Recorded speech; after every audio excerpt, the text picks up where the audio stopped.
Hello, and welcome to Out of the Woods. My name is Justin, and his name is Matthew. Yes, it is.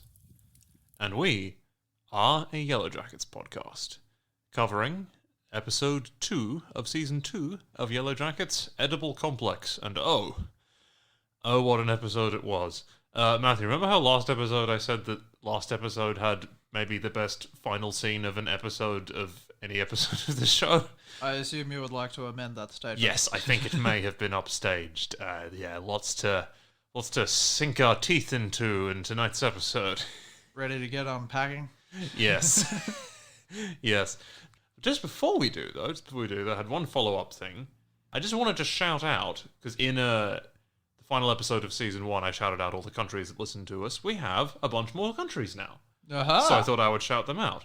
Great big thank you to all of our fans in Switzerland, Cameroon, India, Singapore, which I think might just be my friends that are from Singapore, so thanks guys, Austria, Cyprus, Japan, Italy, Algeria, Slovenia, Finland, Poland, Serbia, and Hong Kong.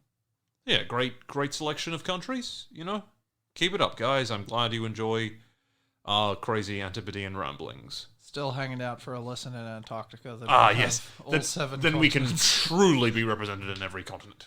It'll be a global podcast then. Yes. So, Matthew, how have you been? Yeah, fair to middling. That's good. There was a bit of an incident last night. Yes. There was your car, thankfully, when you weren't in it, your family's car got into a bit of a rumpus. Yeah, I got home from work, went inside, and a couple of minutes later you hear this massive bang. And it turns out some 75-year-old dude ran straight into our car while it was parked on the road. Not what you want to happen. I hope the insurance company gives you a big payout. Nice and written off, as they say.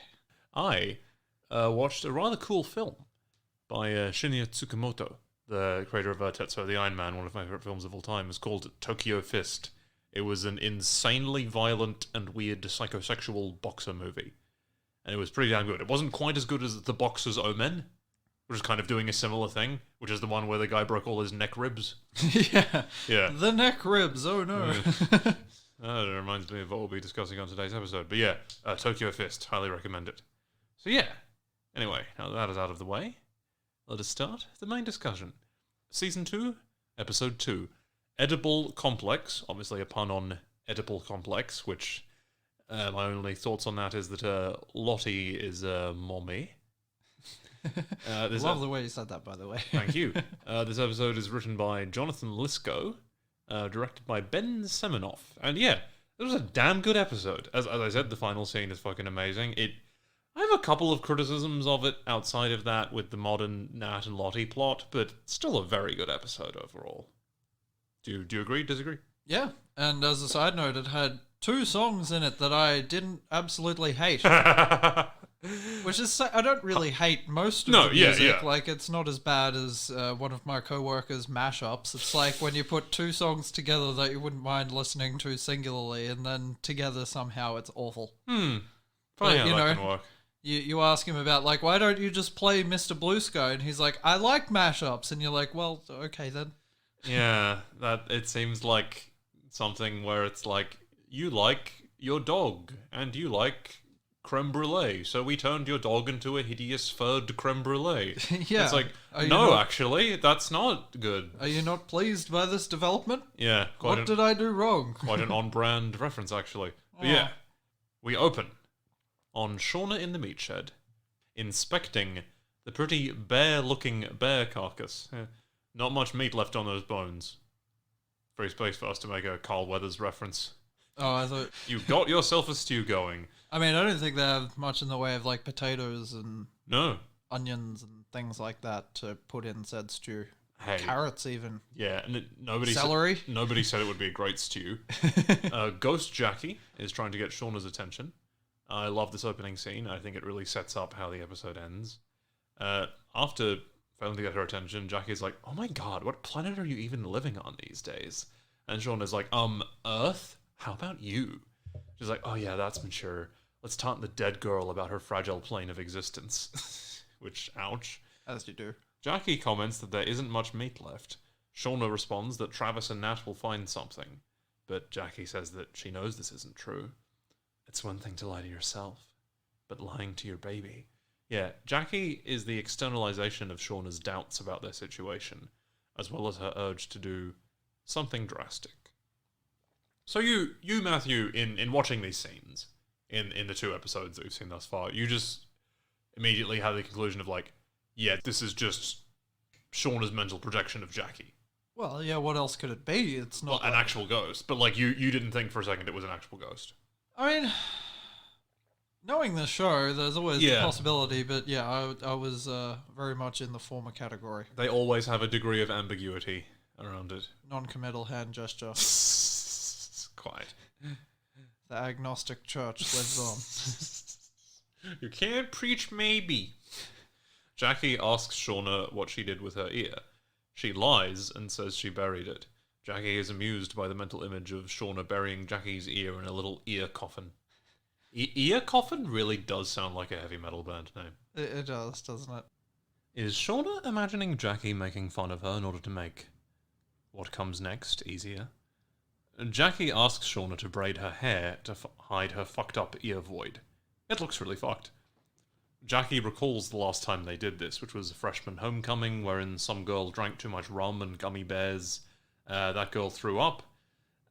Sorry, rum and gummy bears? Yeah, like, do you drink the gummy bears too? Do they dissolve in the alcohol? I was hoping you knew. I've never attempted to do so. Yeah, I know some guy on... This is reference is going to tell you more about me than I maybe want you to know, but some guy on the Something Awful forums said that he used to soak gummy bears in Everclear and just periodically eat them throughout the day to stay buzzed. Alright, I don't even know what fucking Everclear is. It's an extremely, like, high alcohol content vodka. I think it's banned here. Oh. Which would probably be why you don't know what it is. Oh, yeah. That reminds me, a long time ago I got this 33 overproof rum, which was like... Right. 87% alcohol or Jesus. something. And I haven't been able to find it in several years because, you know, nanny state. I think they just, like, took it away from us. You'd have to have a stomach made of steel. I mean, you mix it. I should fucking hope so. But, yeah, I think because they were clearing it, it was marked down, like, substantially. So it was only, like, $80-something. Anyway, whatever form that took, this chick drank too much rum and gummy bears. Threw up, and then Randy slipped in it. Classic Randy. The writers are like, we need a story, you know, in the past for somebody doing something embarrassing. What character can we use? He just shows up and is like, you called? Kind of reminds me of Brett from the TV show Archer. Yes. How he's always getting shot. It's just like, very Archer's similar. Just like, dude, are you like full of magnets or something? Fucking magnets. How do they work? Yeah, Jackie and Shauna say the last bit in unison. It's actually really cute. Fantastic acting from both of them. Yeah, the shot of them laughing together is so heartwarming and so horrifying at the same time, because this is Shauna clinging on to the last vestiges of the friendship she had. Yeah, Shauna stares almost longingly at Jackie's fucked up ear hole. I said ear hole! I think that's a zero punctuation reference. Any hole's a goal. Wow. Cut to inside the cabin, where Mari reacts to Crystal's existence by saying, oh great, there are 2 of you now. So apparently, yeah, this is funny, she hadn't noticed her either. Have you seen the Rick and Morty episode about the fucked up alien parasites that trick you into thinking you've known them their whole life? I don't think I've seen any episodes of Rick and Morty in entirety. I would argue not missing a huge amount, but that episode was actually one of the better ones. If you're going to watch any episode, watch that one. But yeah, I'm thinking that Crystal is one of those alien memory parasites. They ask if Shauna's in the shed again. Nat adds, it's freezing outside. Coach Ben, sort of pissed offly, replies, well then maybe one of you should go and get her. He's extremely pissed off at his situation. Ty goes to get Shauna, looking mutinous at having to do so, until Lottie says, don't. She'll come when she's ready. And then Ty's like, you make it sound like she's doing her homework, Lot. Lottie responds that Shauna is processing and needs our support. I think it's healthy. Nat is like, yeah, so healthy. Everyone who's 7 months pregnant should risk getting pneumonia by staying up half the night chatting with their dead best friend. Did you say pneumonia or ammonia? I'm reasonably certain I said pneumonia, but that's interesting too. Misty complains that they're always waiting on Shauna. Mari suggests that they just eat Shauna's share of food. Right then and there. Ty is like, no one is eating Shauna's food. Everyone looks at Lottie, and then Lottie is like, no one is eating Shauna's food. An interesting little moment that shows you who's really in charge. As a side note, I love how in the first season, Ty is so focused on Jackie and wresting the leadership from her, that Lottie completely blindsiding her to take over the leadership is just so unexpected and so cool. And Ty, perhaps frustrated, is like, okay, who reeks? And Van is like, we all do. Which is whenever there's like a cute making out scene between them or between Nat and Travis, I always have that in the back of my mind, like, yes, this is cute, but you probably smell like a grease fire at McDonald's right now. Yeah, no showers in that cabin. No. They should really remodel. Yeah. I'm sure they'll get right on that. Ty says, no, the smell is next level. She furiously discovers that someone has defecated in the urine bucket. Nat demands the culprit confess. Misty asks if it looks like boy or girl feces.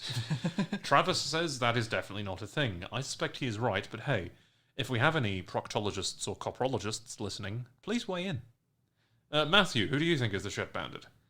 Well, I'm sure you're going to go into this, but yeah, I think probably Fugue State Ty. Yes, like, exactly. She's just, gone to sleep and been like, oh, I could use a dump. Yeah, and then... This'll do. And the bad one doesn't care about the social rules and niceties, and it's funny if... Oh, no.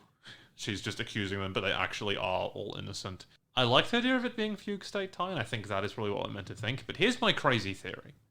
I think it's Harvey. Oh! And he has been secretly hiding inside of the cabin without anyone knowing, like George Sr. in the attic in Arrested Development. Why would you do that, though? I don't know. What's he doing for food? I mean, have we seen the lower quadrant of Jackie? I guess not. Yeah, I mean, look, it's not an airtight theory, but, like, I just think it would be funny if he was like, these people seem weird, I think I'm going to avoid them all now. Yeah, which honestly I think would be these one guys of his... have gone off the deep end. One of his smarter decisions. It's definitely not that, it would just be funny. So yeah, nobody fesses up. Ty mentions that the other lantern is missing. Feels like an important detail, maybe. Maybe it was her that she was using it when she was sleepwalking and she just fucking chucked it somewhere in the woods. Anyway, Ty goes out into the wilderness to dispose of the bum gift. The bum gift. We cut back to the meat shack. Shauna has braided Jackie's hair to disguise the ear situation. She's like, how do I look? And she's like you might have 2 ears. Lol. Also dead. Yeah, Jackie demands that Shauna do her makeup because she's looking awfully necrotic. Nice SAT word, Shauna replies. She should just be like, I'm a corpse, right? She was like, now I kind of want to see a crossover between this and that movie, Cemetery Man, with Rupert Everett. Oh my god. Yeah. Where Shauna just keeps hawking around Jackie's severed head and then gets married to it. And then, they discover that they were just in a snow globe or something and none of that shit actually happened. Yeah, spoiler alert for the ending of the film Cemetery Man, but honestly... This is not a spoiler-free podcast. It isn't. I repeat, not. It isn't, and also, that movie makes so little sense that I don't know if it can be spoiled. Yeah. That's like saying... describing the Holy Mountain or something as and then something weird happened. It's like, oh, movie ruined. Something weird happens in the movie where a guy's nipples turn into jaguar heads. No, I feel like you could still get a solid bit of enjoyment out of that, even though I did spoil and a bit. Yes. Two other film recommendations are The Holy Mountain and Cemetery Man. Watch both of those movies. Anyway, I mean, if you want, I'm not your dad. Not going to put a gun to your head. No, that would be weird. I demand you watch more independent cinema. As we've established, nanny state. Yeah. I mean, if you're one of our listeners in Singapore, hi, we love you. And also, probably a lot of the movies we talk about are banned where you are, so sad. Yeah, that sucks. Yeah, anyway, Jackie says that Shauna wasn't the only smart one. She just liked to think that she was. Really fucked up speech that comes straight from Shauna's insecurities is about to happen. She's like, Jeff only had sex with you because I made you into someone else. And you only had sex with him, so you could imagine being me. Real parallel to the Mona and Hannah relationship from PLL. Shout out 5 people who know what I'm talking about. PLL? Don't worry about it. Jackie is the personification of Shauna's insecurities, as she so often was in life, too. Matthew, do you think this is true, or do you think Jeff wanted to bang Shauna independent of Jackie? He just liked the cut of her jib. Porque no los dos? Quite. Yeah, again, because this is Shauna's mind, I think this is trying to make what comes next easier. Sorry, before that, Jackie is like, it's time to be honest, Shauna. Yeah, that'll be the fucking day. Jackie is like, you're hungry. And Shauna's like, Mari's making dinner. And she's like, that's not what you're hungry for. Jackie offers up her arm, grabs the knife, and says, I don't need it anymore, and slices off a part of her flesh. Ah! Jackie starts laughing uncontrollably. Shauna tells her to stop, but she responds that, you're the one holding the knife. And so she is.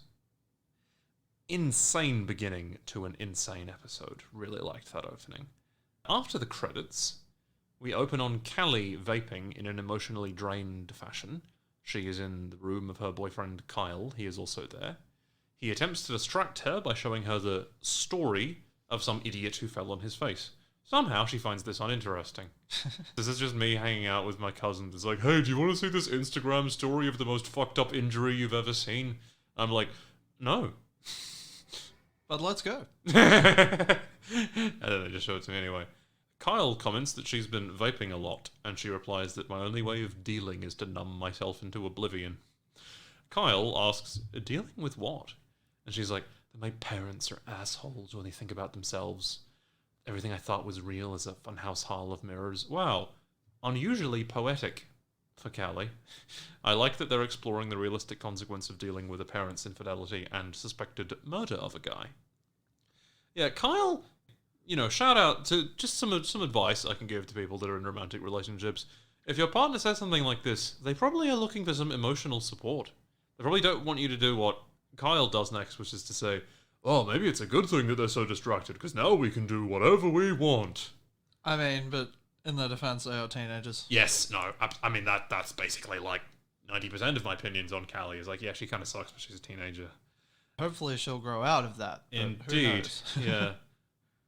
Kyle says that his mom wants to know if we want chocolate chip pancakes, but Callie replies, well, Kyle, we don't, because I'm breaking up with you. Kyle's mum sounds nice. If I were her, I would have stayed with him like half an hour longer so I could have some pancakes and then break up with him. That's so you. Very much so. Cut to Van in the past, waking up in the middle of the night, only to realise that, oh no, Ty is nowhere to be seen and the rope has been cut somehow. She runs outside and follows Ty's footprints in the snow. Ty is sleepwalking creepily through the forest. Jasmine Savoy Brown is really good at sleepwalking acting. In a POV shot, she sees the man with no eyes again, who has a dumb haircut now. Still terrifying, though. Who is the man with no eyes supposed to be? Is that like Cabin Guy or some shit? I don't think so, but... I mean, maybe he's connected to that mythos, but we know that he's been in Ty's family for a while, because her grandmother saw him. Yeah, that's right. Yeah. Season 1's coming back to me now. Yes. Van pushes Ty over just before she walks over a fucking cliff. Van is a pretty awesome girlfriend, just saying. Yeah, Ty wakes up and is understandably like, what the fuck? Yeah, they say you're not supposed to wake up a sleepwalker, but I think you're allowed to if they're about to fall off a cliff. I don't know if I made this reference already, but it reminds me of that bit in The Simpsons where like Homer's on top of this really tall building and there's like this lineup of people waiting to jump off, and then like he has some sort of existential crisis and starts talking to himself or some shit, and then the guy behind him in the line's just like, hey buddy, less chat, more splat! Which in turn reminds me of that bit from that episode of Jam, but I've definitely already referenced that, so we're not going to reference it. As the two of them stagger back, the camera pans over to reveal the symbol carved on a nearby tree. Back in the attic, Ty is like, how the fuck did I not wake up? She somehow managed to cut through the rope, but they can't work out how. Van asks if there was something on Ty's mind before she fell asleep. Ty says she was thinking about how fucked up it is that Shauna is still talking to Jackie. Van quite reasonably replies that Ty isn't exactly a picture of normalcy herself. Very fair. Yeah, people in glass houses shouldn't shit in buckets. Van suggests they talk to Lottie. She might be able to give Ty some spiritual or psychological help. Predictably, Ty is like, I'm not talking to Lottie, and neither are you. Pause here. I think she means, don't talk to Lottie about my issues. Because she doesn't prevent Van from... as explicitly said in the finale of 110, she doesn't prevent Van from worshipping Lottie and believing in her shit and stuff like that. She just doesn't want to be involved in it personally. Yeah. It's hard to make interfaith relationships work. Because one of you believes that the other person believes a load of bunkum, and the other person has to deal with the other person thinking that what they believe is a load of bunkum, which is sort of hard on both parties. Phrasing. No. Yeah, it's still a bit of a controlling tone to take up. As much as I do like them together, Ty has a tendency to sort of bulldoze over Van. But I think eventually Ty and Van are going to have their version of the Jackie and Shauna fight at the end of Season 1, and it's going to be pretty intense. They go back to bed, Van hugs Ty, it's cute. Cut to a montage with present-day Ty pounding espressos, not expressos, and over-exercising on her stationary bike in order to prevent going to sleep. This is not going to work long-term, hate to say it. The song that plays is Inertia Creeps by Massive Attack, which I liked and you didn't least unhate. No, it's okay. Yeah. It reminded me of 15 years ago. Yeah. And I used to listen Which is to... not when that came out, but still, No, yeah. that was when I used to listen to MA, as you would say. Yeah, listen to a bit of Massive Attack, bit of Crystal Castles, bit of Marilyn Manson. Yeah, those were the days. They were certainly some days. At the end of the montage, she's standing in front of a mirror. There's a terrifying blink and you'll miss it little shot of Ty's reflection looking creepily at her of its own accord, which the show doesn't draw attention to at all. It's just a great little detail that like you might not see, but it's like, oh, it's so good. Back in the past, Ty is chopping wood angrily. She looks over and sees Van doing a hand-holding prayer with Lottie, Mari, Misty, and Crystal, which compounds her anger. Van looks over at Ty flirtatiously. Ty looks conflicted. Nat looks through the window of the cabin at Travis praying with Lottie. She looks fairly mutinous at this development. I just want to point out, Lottie, you were officially the third party in 2 separate romantic relationships. Jesus, where do you find the time? Yeah, well, you got a lot of time in the woods. Nat prepares to leave for their hunt, carrying a larger bag than usual. Of that, more later. Cut to Nat and Travis walking through a beautiful snowy landscape. As I've said before, this would be a really nice place to visit if they weren't trapped there. Travis says that she missed the blessing. Nat diplomatically replies that he had it covered. He says that the tea and rituals are just a symbol of not being closed off and thinking that you know everything. Nat replies, I'm sorry, she goes all witch doctor messiah, and I'm the one that's not being humble. Valid point. Valid point. Travis says that he was talking about himself. In much the same way that I would approve of Van standing up to Ty in any circumstances other than believing in some probably bunk wilderness spirituality, I like that Travis is becoming less of a twat. I just wish it wasn't for these reasons, you know? Yeah. And Nat says, it doesn't bother you that we're freezing our asses off trying to feed everyone while she's off holding hands and mumbling and making friends with the spirits of each and every fucking pine needle? Great line. Travis replies that everyone has their role, and they're going to need more than just food to make it through the winter. Nat complains that Lottie... That is important, though. You need food. It's arguably the most important thing, you know? I mean, you need water, shelter, and food. But yeah. Those are like the main 3 things. Those are the main 3 things. And the ability to listen to Phil Collins. Yeah, I mean, well, I agree with you on one level. Travis, I love this weird love triangle. I mean, it's obviously very uncomfortable, but it's a very compelling storyline. They disagree about which of the paths has more game, so they decide to split up. Nat asks how Travis will kill any animal he finds without a gun. He replies that he will figure something. This pretty much shows that all Travis cares about at this point is finding Harvey, which probably influences what Nat does next. They decide to meet back at the weird mossy tree when the sun hits a certain peak. That tree stump is clearly going to be important to the plot. Cut to adults Nat and Lottie strolling about the compound. Nat says that last she heard Lottie was finger painting in the loony bin, and now she's running a cult. Impressive. Lottie says they're not a cult, they're an intentional community turning suffering into strength. Do you know, Matthew, every cult claims not to be a cult, you know? Yeah, they just totally disagree with that branding. I wish, and I would almost respect it if someone came out and was like, hey, want to join our cult? Yeah, it's definitely a cult, it's really fucked up, you want to join? Yeah, we're dead set on that. We are a cult. Yeah, that honestly, I think that would be a good PR move. Just like get out in front of it, you know. Join your cult. Sorry. If you get that joke, you're a legend. Nat asks what the fuck was up with the guy they were burying alive in the woods. Lottie replies that it was a therapeutic treatment. Nat is like, was I being treated when your purple fox came and jumped me? Hey. I guess in that scene, when Lottie is in the asylum and she's wearing purple, you could call her a purple people eater. Or the invisible purple traitor, to quote your mom. Lol. God. And then I'd almost forgotten about that. And Lottie is like, it's heliotrope. It's not purple. Lottie says that after Travis died, she was worried that Nat would do something stupid. So she sent her friends to keep an eye on her, and they had to act fast. Hey, okay then, Lottie. Then why were your friends following Suze? Huh? Suze.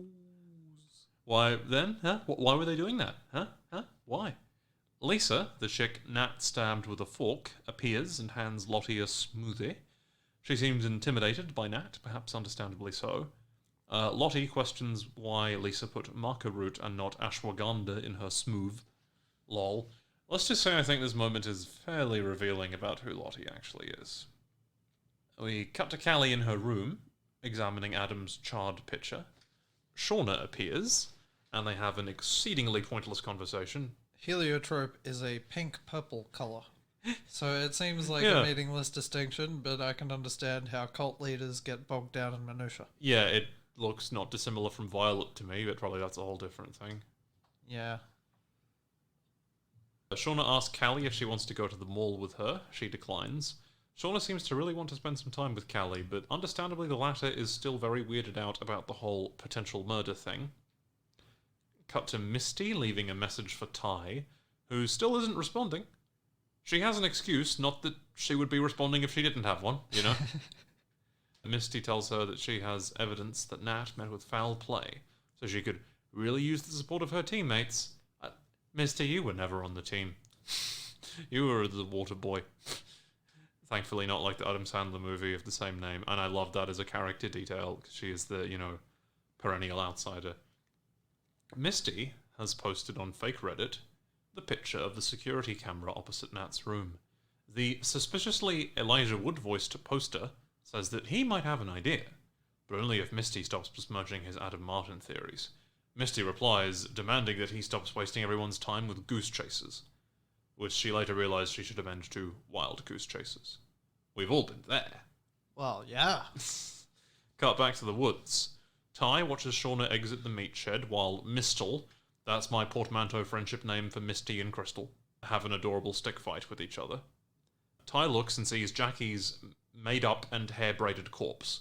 Again, I'm not an expert, but the makeup didn't look very good, and she understandably freaks out. She still looks pretty necrotic. Indeed. Ty goes up to Shauna and is like, "What the actual fuck?" Van and Lottie try to defuse her. She says to Lottie, "Did you know about this? Have you been encouraging her?" A bunch of the others, including Ben, come out of the cabin and see what all the hubbub is about. And Ty's like, "Go on, Shauna, tell them. Tell them what you've been up to with Jackie." Matthew, do you think Ty is in the right here, or should she pump the brakes a bit? I don't know, it's hard to say. The human brain's a complex organ. It is. It very much is. I think that, again, this is sort of like... But I feel like, they're all going a bit fucking batshit. Yeah. It's so long on this bloody island, surrounded by frostiness. Indeed. In more ways than one. And Ty's like, "Shauna's been braiding Jackie's hair. She's been doing her makeup." Ben goes, "Holy Christ," at this, which is funny. "You've been posing her, right? Adjusting her limbs like some fucked up doll." Lottie is like, "It's okay." And Ty says, "It is not fucking okay." Shauna starts crying. There is a deeply unsettling silence. Ty says that this has to stop. For her own good and for the good of the baby.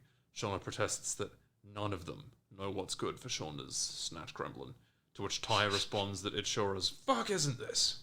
Yeah, Sophie and Elise and Jasmine Savoy Brown absolutely fuck this scene. They destroy it. In a good way, I hope. In a good way. Ty says that they must get rid of Jackie's body. Shauna protests, but Lottie doesn't say anything, seeming to silently agree with Ty.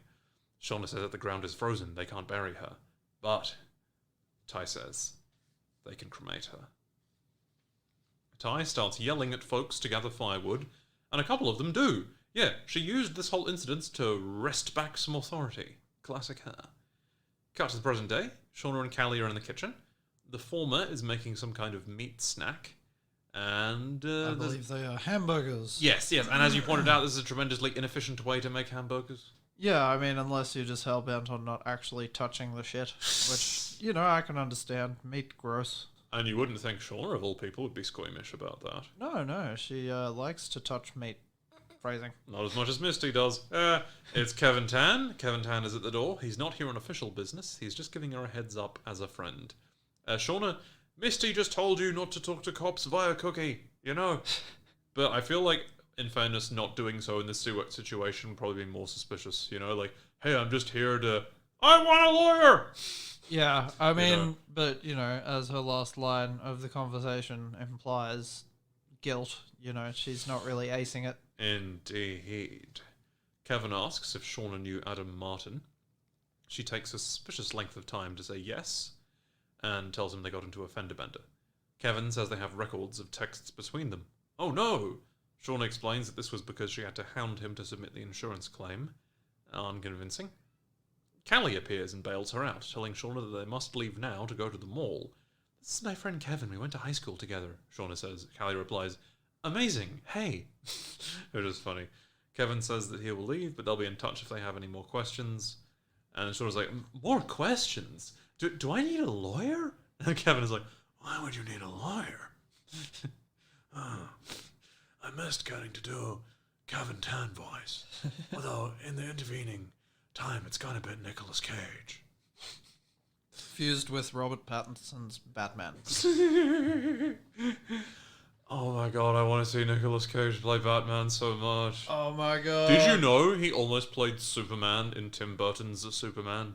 I did not. Where he would have been a fucked up gothic version of Superman. Oh, it would have been so good. That sounds amazing. Yeah, I would have watched that movie a lot. Yeah, Shauna is like, oh, I've been watching too many cop shows. As Kevin departs, Callie asks why Shauna would lie to the police. Shauna replies that cops are sexist, and they would never believe it was just an affair and would try to make it something else. Callie says, oh, so you lied to be feminist? A line which pretty much sums up the show. Shauna replies that actually, it was the opposite. She wants to protect Jeff from becoming a cuckold laughingstock. Callie is all like, oh, how thoughtful of you. Shauna tells her to go to the back, in case Kevin is still out there. Love their dysfunctional relationship. Cut to Tai, in the present, she comes down to see Sammy, playing with Steve. What on earth? Tai is understandably surprised and asks what is he doing there. Apparently he wanted to see her, so he walked all the way there from school. Let me just note for posterity that Sammy is acting uncharacteristically uncreepy in this scene. They hug, she's happy to see him, Tai realizes that she should notify Simone, but not before she makes him a sandwich. Tai calls Simone and tells her that Sammy just showed up. She doesn't seem to believe her and tells her that she's going to get him. I hope nothing horrifying happens here. Yeah. Cut to Misty at her workplace, frustrated that her internet foe hasn't responded yet. That's just like me in 2015 just arguing with somebody about A Song of Ice and Fire on the internet and checking every half an hour to see if they've responded yet. Yeah, it was not a great year for me. That is a very you activity though. It is. Glad I don't really do that anymore. Misty glances over and sees a dude, played by Elijah Wood, dropping his mum off at the nursing home in a wheelchair, asking about the place's HVAC protocols. I love that little detail. Elijah Wood voices his concern about sadist nurses. This fellow seems to both intrigue and infuriate Misty. She opens the break room fridge to discover a letter addressed to her on her lunch. It is seemingly blank. Cut to the past. Travis is walking dejectedly through the snow. The scenery is still beautiful. We cut to Nat nearby, looking conflicted about something. A flashback reveals that she stole some of Harvey's pants from his suitcase, cut her own leg, and bled on them. The pants are the same colour as the ones Harvey went missing in, by the way. I did check. At least she didn't cut her own hand like people in movies do, because you should never do that. Why not? Because there's too many blood vessels there. If you have to get some of your blood out for some reason, you should do it to your thigh. Oh, okay. Yeah. I mean, don't do it at all if you can help it, but Well, damn it, Jackie, try not to. Anyway. She presents them to Travis, who freaks out and says they were hanging on a branch. Travis is like, "Did you look for him?" Nat says that she did, but found nothing. Kevin Alves and Sophie Thatcher are both really good in this scene. Travis says that they have to go back to look for him, but Nat tells him that he is gone, and Travis just collapses onto the floor. Well, the snow floor. Also, I'd like to add that he's all just like, "Did you try digging?" It's like, yeah, well, you know, if he's buried by a few feet of ice, he's definitely dead, bruh. Well, yeah, I mean, I think he does on some level acknowledge that he would just want to take his body back. Well, yeah. I guess that's fair. But no, that's fine. Really, Nat could have saved a lot of time. She'd just been like, "He's dead, bruh." So yeah, this, on that topic, this is a lie intended to prevent him from getting injured or killed in some, like, further fruitless search for Harvey. Matthew, do you think what Nat does here is justified? I mean, on some level. There's always a level of moral ambiguity. Yeah. Sure. She is lying to him, which was what broke him up the last time, about something much less important. But to protect him. No, yeah, that's the thing. I love the ambiguity of it. When people do bad things, it's for a good reason. Sometimes when people do good things, it's for a bad reason. You know, people are complex in the show and in real life. But yeah, I think this means that Harvey is alive, according to TV logic, because when it looks so hopeless that someone is alive, that means that they actually will be. So Harvey's going to, like, turn up and be like, "Hey guys, what'd I miss?" And also according to Lottie, which, you know, yes, she can communicate with fucking spirits. Well, so if you know, if you believe that. Well, yeah. And then so who fucking knows, really. Indeed, Harvey turns up and Travis is like, "What the fuck?" And this makes him believe in Lottie even more. I think that might be what happens. Cut to the present. Lottie is telling Nat the story of Travis's death. Supposedly, Travis was being haunted by the wilderness entity. So he wanted to almost die in order to be able to attain a higher plane of consciousness and communicate with it, like Van did in her near-death experience. We get a flashback with Andres Soto as Travis, who rules. He's a great actor. And I think it actually is the same guy in the previous season. Are you sure? I'm pretty sure it was a different guy. I think it's the same guy. Yeah, Lottie tells... I could have sworn when I saw him hanging from that crane the first time, he was a different fella. Listeners, write in. Anyway. I mean, I really should probably rewatch the first season just so I can fact-check my absurd statements, but oh well. It is good. Lottie tells Travis at his house to stop reliving this and tells him that he's in the vice grip of his trauma. A very Lottie line.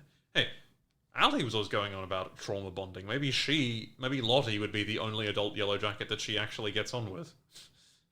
Maybe. Lottie calms Travis down, just like she did in episode 1. She fell asleep to find that he had driven to his workplace and set up the candles and hanging device. Oh no. Nat, in the present, asks why Lottie didn't contact her. Lottie replies that Travis said she would only make things worse. Notice that we don't actually see that exchange happen. How interesting. Lottie tells Nat that Travis wrote instructions on how to get into his bank account, which, again, we also don't actually see that, and that Travis had written the note, "Tell Nat she was right." About what? You know? Lottie doesn't know what she was right about. It seemed to contradict the rest of her story. This to me is a slight flaw of this episode, or maybe of the previous episode, because it ends with the previous episode ends with the cliffhanger of Lottie being like, "I have a message for you for Travis," and the audience is seemingly meant to think that that's a piece of new information, but she doesn't really have a new message for him. It's just the tell Nat she was right thing. It still makes logical sense within the story because she didn't know that Nat already had read the outline of that note, but it still feels a little bit manipulatively edited. Not a huge deal, just something I thought I'd point out. It's easy to Monday morning quarterback these things. Incredibly easy. Travis says he's going to essentially temporarily asphyxiate himself so that he can contact the wilderness entity. Much like that lawyer guy did on 6 Feet Under, only without the sexual element. I mean, I assume. On that episode of 6 Feet Under, which is a great fucking show, by the way. Listeners, if you haven't seen 6 Feet Under, you should definitely watch it. The dude was autoerotically asphyxiating himself and planned to leave the station and had a lemon in his mouth because when you're about to die, you supposedly bite down the lemon and that makes you wake up and stop asphyxiating yourself. Yeah, I'm sure that works 100% yeah, of the time. Because I'm looking at you, Michael Hutchins. Sad. But yeah, it didn't work for him and he died Please don't ever fucking try that, guys. Like, don't ever fucking do that. Don't try this at home, kids. Lottie agrees to help him because otherwise he'll just do it himself. He gets hung. Lottie tries to let him down, but the buttons get stuck. Nat, in the present, reacts with incredulity to this explanation. Lottie claims that his death was just a horrendous accident. Nat says, I know there's something you're not telling me. Yeah, I think that too. Lottie presumably could have, like, ran over and lifted him up, but she was apparently distracted from doing so by a horrifying vision of a fucked up zombie version of Laura Lee. Oh, that was terrifying. That looked so fucked. The bit where the camera zooms into her mouth was kind of goofy, though. Also, like, she wouldn't be fucked up and water damaged. She would be all burninated, wouldn't she? Because the plane exploded. Hey, it's not. She would have been more cremated than Jackie ends up. Ugh. Fucked up. Also more in bits. Fucked up hallucinations, I guess, don't have to reflect reality. So yeah, after Lottie exits her horrific flashback, she sees that Travis has been hung by the crane thing much higher. Oh, I should say, there's an image when Lottie is having her fucked up, flashback dream. A bunch of images flash on the screen, and one of them is what appears to be the young adult Lottie with, like, a bloody face after getting the shit beaten out of her.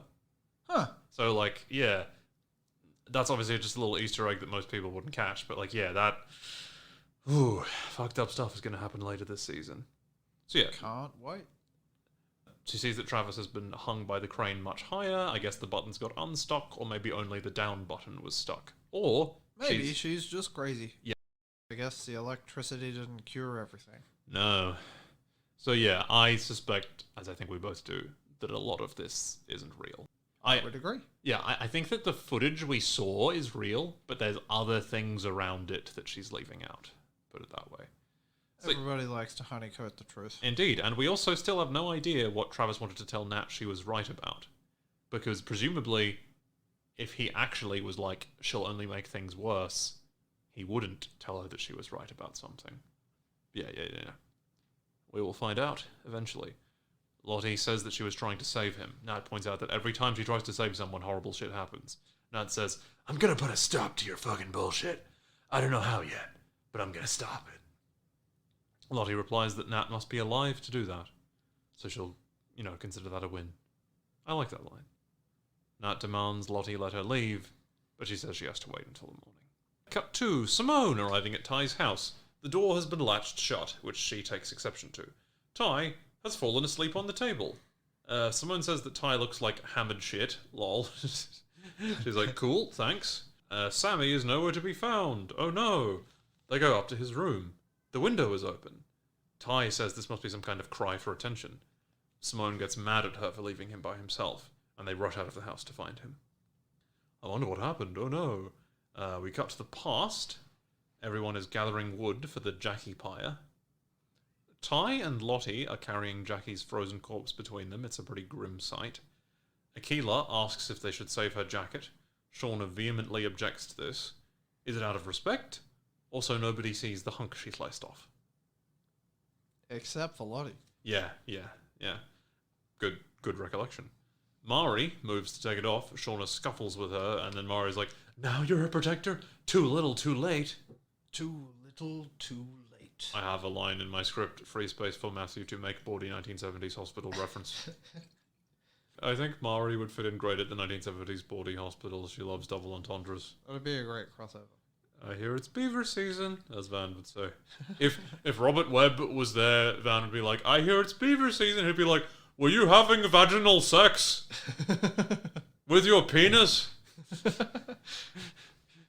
Ty and Lottie break up the fight, in the process of which Lottie sees Jackie's hand wound. Shauna hastily covers it up. Necklace Watch 2023. She removes Jackie's necklace and gives it to Shauna.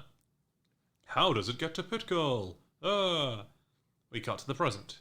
Callie and her friend Ilana are at a bar that apparently doesn't card people.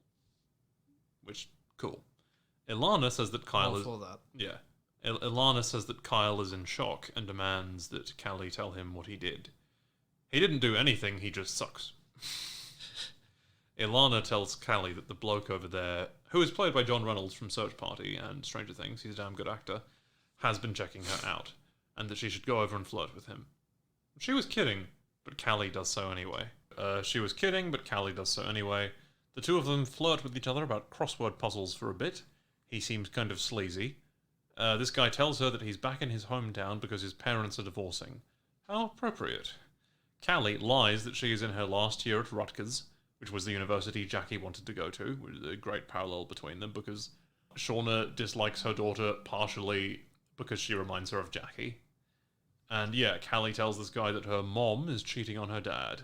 He says that his name is Jay. Cut back to the past, the group is preparing to burn Jackie. Ty looks at Shauna with concern. Really interested to see how their friendship develops over the season. Nat and Travis come back, and the former is like, what the fuck is going on? They tell her about the burning Jackie situation. She comments that it has been a fucking day. The group spies Harvey's trouser fragment. Lottie is all, no, it can't be. I know that he's alive. And Nat tells her to shut the fuck up. Do you also know where the fuck he is? Because that'd save us a lot of time. That would be useful. Yeah, that'd be very useful, Lottie. And she's like, Harvey's alive. I can feel it. And Nat is like, for fuck's sake, shut up. Don't you see how much damage you're doing? The argument is forestalled by Shauna lighting the pyre. Everyone else stands around awkwardly. Yeah, Sophie Nélisse crushes this scene. And she says, Jackie, I'll never have another friend like you. I don't even know where you end and I begin. Notice how neither of those statements is actually inherently positive. Yeah, no, she's bonkers. But yeah, she says, I'm sorry, and I love you. It's actually a very amusing scene. Travis places the quadrant of pant on the fire. Yeah, poor Harvey, even his cenotaph gets overshadowed by somebody else's actual corpse. The camera lingers on Shauna watching the fire, saying goodbye to her best friend. Lottie and Ty are on either sides of Shauna, representing the two paths she could take of rationality versus spirituality. How interesting. As they walk away, the snow begins to fall. Cut to the present.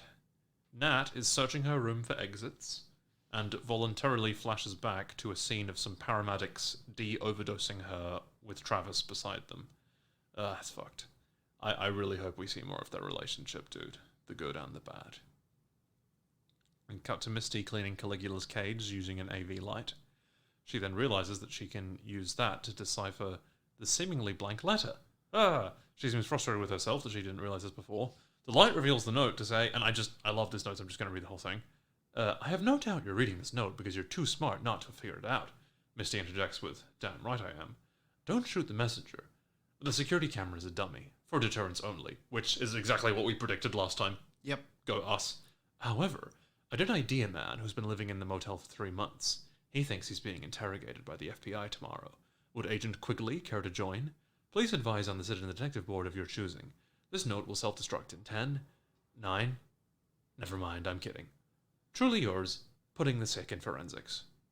Which, does not have a second. Very true, my friend, very true. Yeah, I can't wait to see these two weirdos interact. And I love how this fellow was introduced gradually this season instead of trying to cram everything into episode 1. That was really good. Cut to Kevin at the police station, hanging out with Jay, whose real name is Matt. Sorry, Matthew, your namesake in this show is a wanker. Oh, by the way, there's just recently another Matthew started at my work. So right. Did you go up to him and be like, I'm the alpha? Yeah, basically. Lol. There is some debate on, what we do about that whole situation to avoid confusion. Is your name not also Matthew? That's going to cause some confusion. Mind if we call you Bruce? He tells Kevin that he followed Callie and talked with her at a bar. Kevin is kind of freaked out by this, pointing out that they are not undercover for this operation. Matt reveals that this is going to get confusing. I'm just going to call him Officer Twatface. I mean, if you insist. Officer Twatface reveals that Jeff was cheating on Shauna. He says they could bring her in right now. Go hard. Kevin says that's not going to work because Shauna is smart. Citation needed. They shall need something more. I think Shauna is very book smart, but is sometimes lacking in common sense. She's not very street smart. No. The scene fades out on Kevin looking contemplative.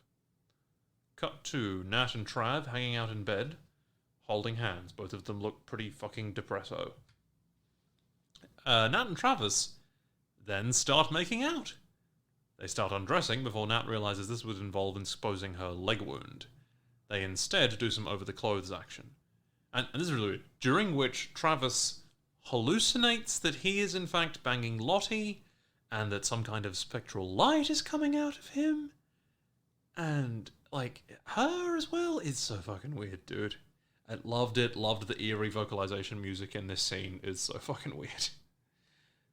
Dramatic music plays as a POV shot of some wind? You'd have to think so. Wind. Similar to the one in episode 5 of season 1 and in Evil Dead, hurtles through the woods before finally shaking a bunch of snow loose from a branch onto Jackie's pyre. This coats Jackie in the snow and stops all but a meager portion of the flames.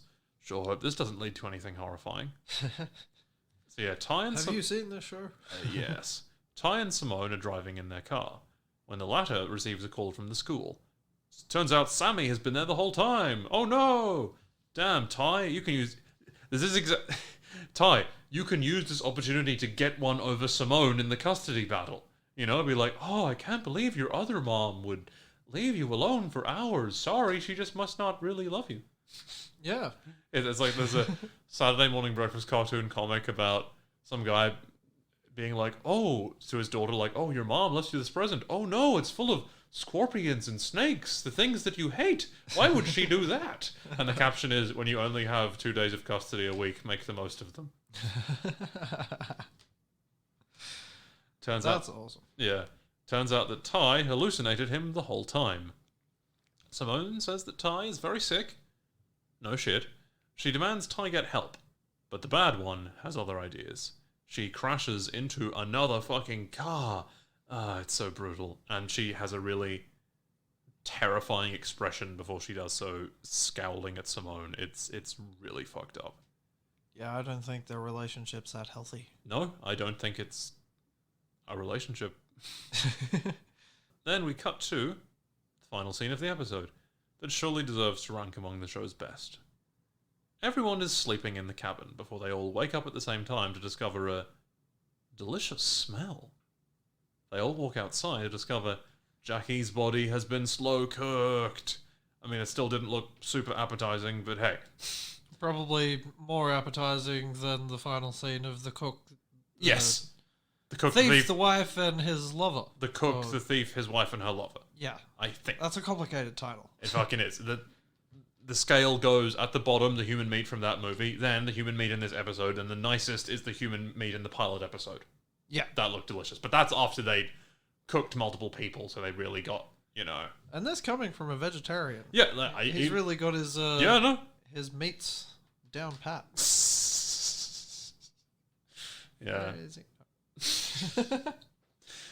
Yeah, this wouldn't happen in real life, but this is a TV show, so get over it. As the Mystery Science Theater 3000 opening theme would say, then repeat to yourself, it's just a show, I should really just relax. Climbing Up the Walls by Radiohead starts playing. I liked it. I feel like I like Radiohead as a band, but I just don't really like the culture around them, if that makes any sense. Yeah. Is that Tom York, or is it just mustard? Quite.